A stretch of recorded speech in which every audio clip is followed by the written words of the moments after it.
When your children stop showing you respect, something deep inside you stirs.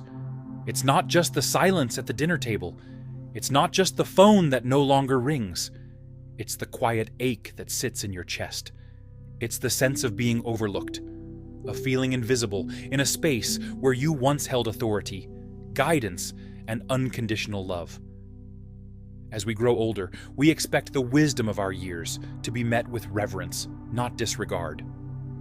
Yet for many elderly parents, that expected reverence turns into absence, into resistance, into rudeness. And when that happens, the instinct is to react, to push back, to shout louder. But what if the real power lies not in resistance, but in reflection? It's painful to watch your own child roll their eyes at you.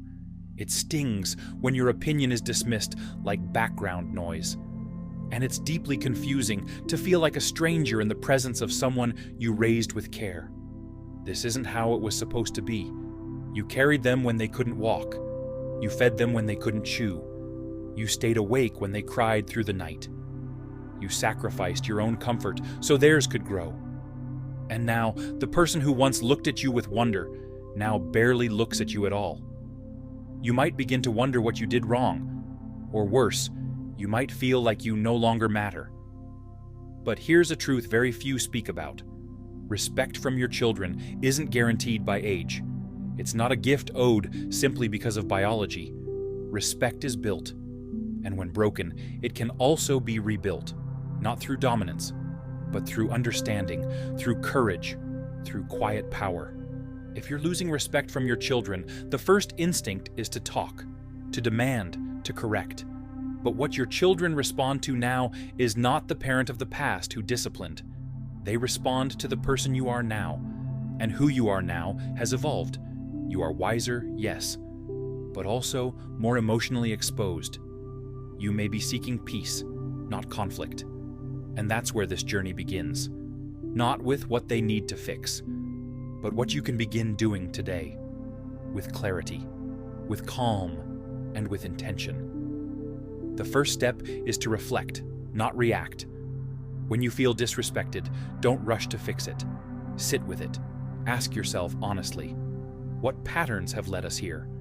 Have I been overly critical? Have I withdrawn too much? Have I allowed space for them to express who they are becoming? Children grow. They become adults. And sometimes, as they evolve, they carry resentments we were never made aware of. Unspoken tensions, old wounds, words said long ago that echo in their hearts. This isn't about blame. It's about bravery. And the brave thing is to start with yourself. When you reflect with honesty, you gather insight, and insight opens the door to change. The second step is to stop trying to be right and start choosing to be connected. One of the biggest barriers between parents and adult children is the need to prove a point, to show that we still know better, that we have more experience. And while that may be true, the heart doesn't always follow reason. Your children may not want your opinion. They may want your presence, your acceptance, your ability to listen without fixing. When you let go of the need to correct and instead choose to connect, you stop being a lecturer and become a companion. This doesn't mean losing your values. It means softening the space between you and them, letting them come close without feeling judged. The third step is to rebuild the emotional bank. Respect is like trust. It needs deposits. And many times, those deposits are small, quiet, consistent, a phone call without agenda, a compliment not expected, a question asked with genuine curiosity about their lives, their dreams, their thoughts. When your children sense that you are seeing them as they are now, not as who they used to be, they open up. And every moment of kindness you extend is a step back toward mutual respect. Don't underestimate the power of simplicity. A warm, "I'm proud of you." A sincere, "Tell me how you've been." These are not grand gestures, but they rebuild what was once cracked. The fourth step is to hold boundaries with grace. Rebuilding respect doesn't mean becoming a doormat. It means showing your children that your love is steady, but your dignity is non-negotiable. If they speak to you harshly, tell them calmly, "I don't deserve to be spoken to like that," not in anger, but in strength. If they cross lines, hold your own line, but do it with consistency, not with explosions. Children, no matter how old, respond to strength wrapped in calm. When you assert yourself without guilt, they see your value again. Not because you shouted, but because you stood tall with grace. The fifth step is to apologize if needed. This may be the hardest one, but also the most transformative. If there are things you said or did that might have hurt them, even if unintentional, acknowledge it. You are not less of a parent for saying, "I was wrong." You are more of one. Because humility is powerful, and it's rare. When your children hear you take responsibility, their defenses lower, their hearts soften. You don't have to carry the guilt of the past, but you can offer peace. And often, that peace opens a path back to mutual respect. The sixth step is to live your life with quiet dignity. Sometimes, children learn to respect you again, not because of what you say, but how you live.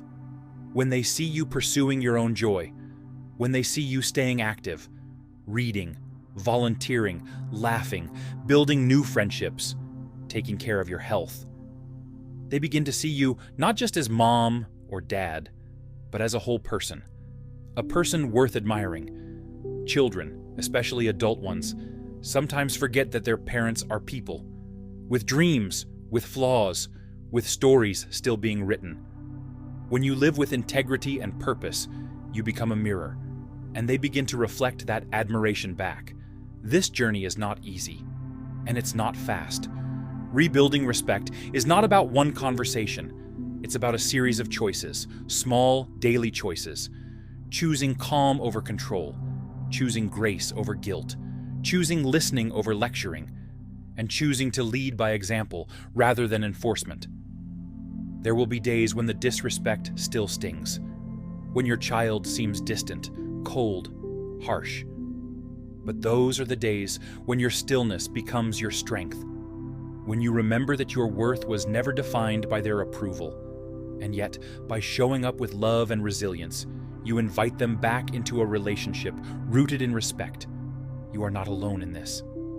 Many elderly parents feel this quiet heartbreak, that aching distance, that gnawing feeling of being replaced by their child's busy lives or influenced opinions.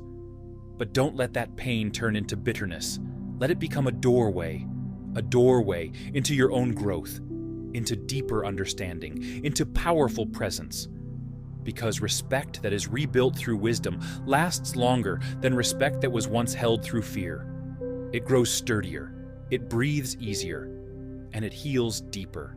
Sometimes the most powerful move is not to demand respect, but to model it, to show what it looks like to treat yourself with care, to speak with warmth even when you feel ignored, to honor your journey even if others forget it.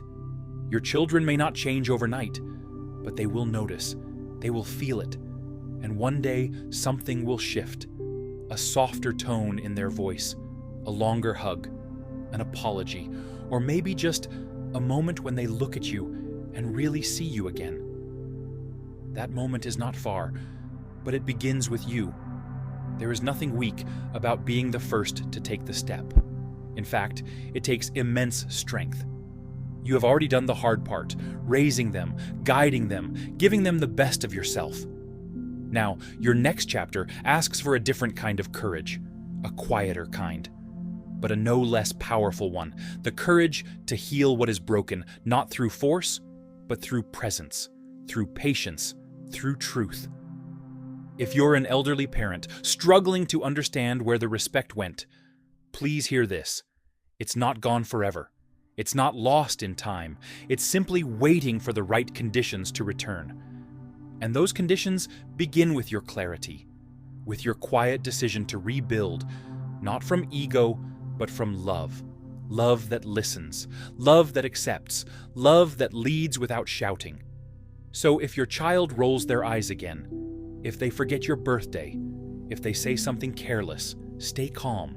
You are still in control of your response. You are still the teacher even now. And sometimes the most profound lessons are not taught in words, but in example. Show them how to treat you. And eventually, they will learn respect is not a trophy handed out. It's a relationship practiced daily. When it breaks, don't chase it. Invite it. Through reflection, through connection, through presence, through boundaries, through humility, through your own light. And little by little, you may find that the love and respect you thought had vanished was simply waiting in the quiet for you to call it back.